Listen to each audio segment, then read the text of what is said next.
kita mau masuk nggak sih, Mas? Udah deh, nggak usah nungguin mereka, kelamaan. Alah, udahlah kamu rileks, tenang aja. Lagian kita juga belum melihat bapak dan ibu kamu keluar. Ya siapa tahu aja mereka nggak ada di sana, Mas. Mereka cuma nunggu di rumah tetangga kali. Dan mereka juga mungkin nggak nganter. Ya udah deh, kita masuk aja yuk, Mas. Mana mungkin sih mereka nggak peduli sama anak semangnya? Paling-paling juga mereka sekarang sedang meraung-raung di atas kuburan Adiba.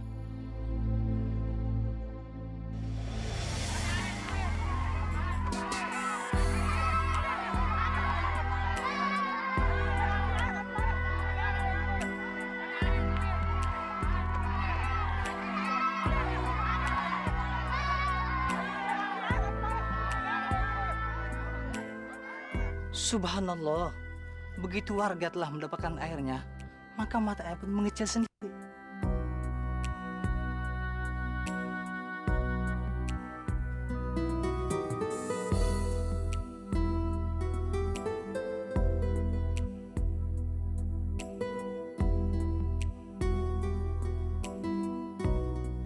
Apa kakak almarhumah gak coba dihubungi lagi? Gimana ya Pak Ustadz? Pakai HP saya saja. Berapa nomornya, Lastri? Telepon rumahnya 734 8975. Benar ini nomornya? Iya, betul. Saya ingat kok. Kalau begitu, Pak Hardi itu kakak kandungnya Adiba? Jadi Bapak kenal anak saya? Iya. Pak Hardi itu teman bisnis saya, Bu. Tapi selama ini saya tidak tahu kalau Pak Hardi itu saudara kandung Adiba. Tapi sewaktu Adiba meninggal, kok Pak Hardi tidak hadir ya?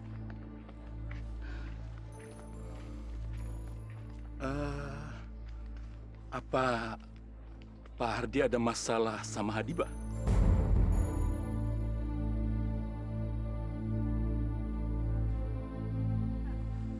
Lo denger ya semua, jangan mentang-mentang gue anak perempuan satu-satunya. Lo kira gue betah apa tinggal sama ibu bapak?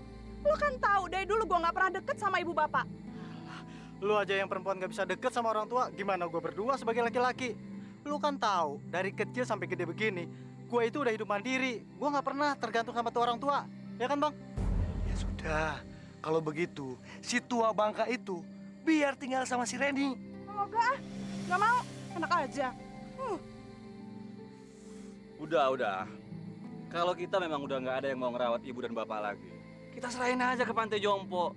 Selesai urusan, gampang.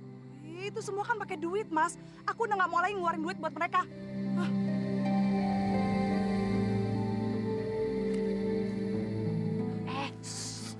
Tuh, tua bangka tuh. Baru pada bubar kayaknya. Loh, kok dia sama Pak Robi? Sana. Mau kemana sih Papa? Ngapain kesana-sana? Ma, Papa pingin tahu ada urusan apa dia dengan Pak Robi. Ya, bentar ya. Pak Robi, Pak. Tunggu, Pak. Wah, acara pemakamannya sudah bubar, Pak Hardi. Oh, biasa, Pak. Macet, maklum. Ya? Oh, iya. Mari, Pak. Saya kenalkan dengan adik saya. Ayo, Pak.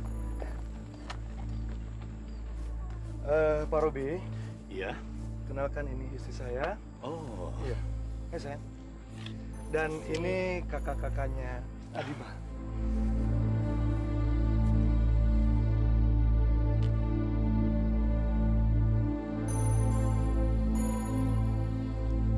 Semuanya sudah datang ya Mas. Langsung aja deh ngelayat, keburu kemalaman.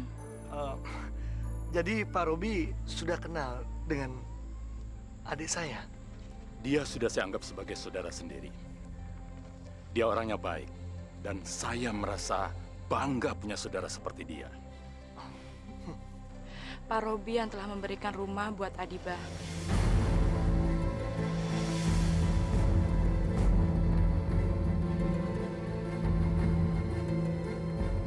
Sekarang rumah itu telah dipakai buat ibu dan bapak.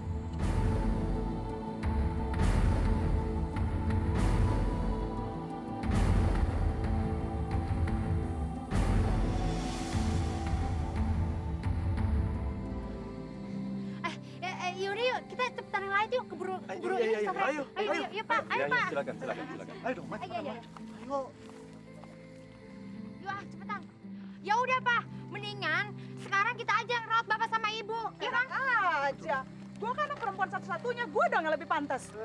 Lu pikir anak laki-laki nggak bisa ngerawat dengan baik apa? Alah, sudah pada ribut terus. Aku ini anak yang paling besar. Enak aja lu, Bang. Udah tahu ibu bakal dapat harta banyak. Lu seenaknya repot-repot kayak gitu. Enak aja. Dia juga begitu. Denger ya. Gue ini cuman pingin nyenangin ibu dan bapak. Itu aja. Bang, yang ada sekarang lu yang disenengin, bukan lu yang nyenengin. Udah, nggak usah berisik. Sekarang kita undi aja siapa yang menang yang dapat ibu bapak. Beres kan? Gimana cara ngundinya? Udah. Yuk, ayo.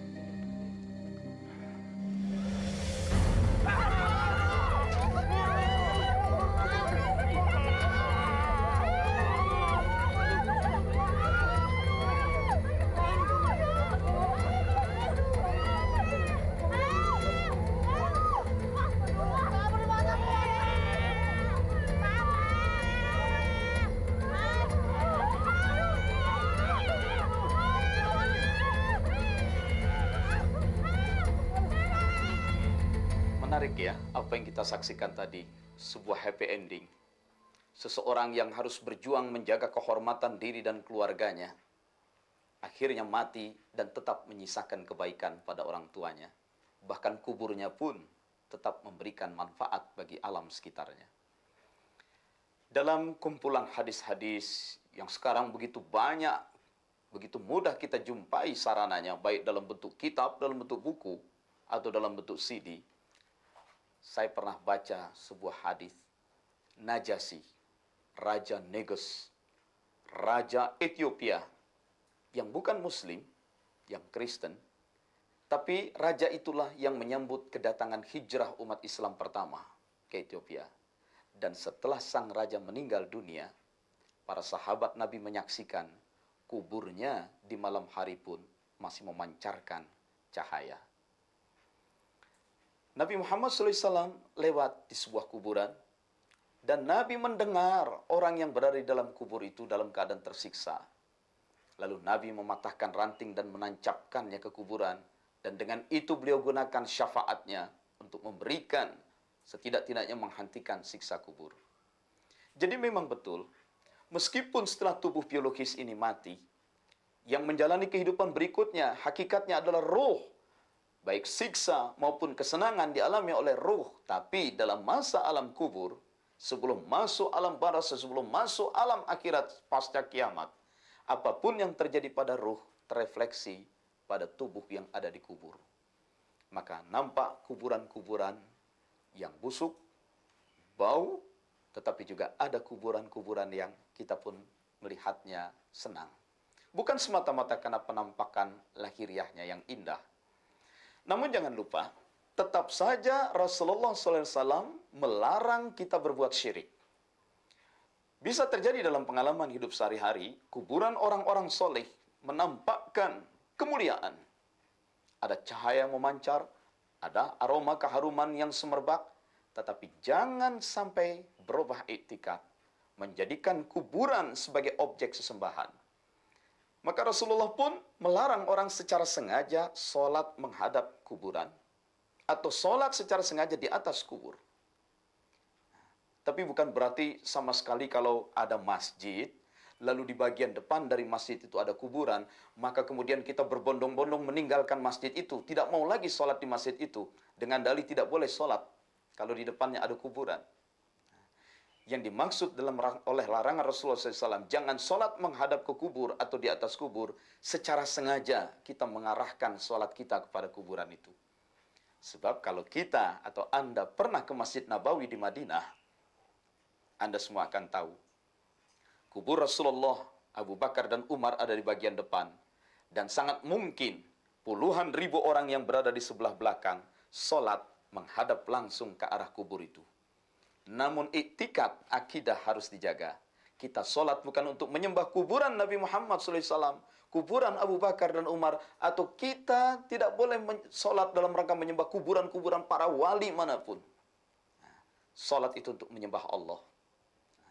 bahwa memang kuburan sudah ada di bagian depan, itu tidak terhindarkan, tidak apa-apa. Bahwa memang ada kuburan-kuburan orang-orang soleh yang menampakkan keagungan, itu betul.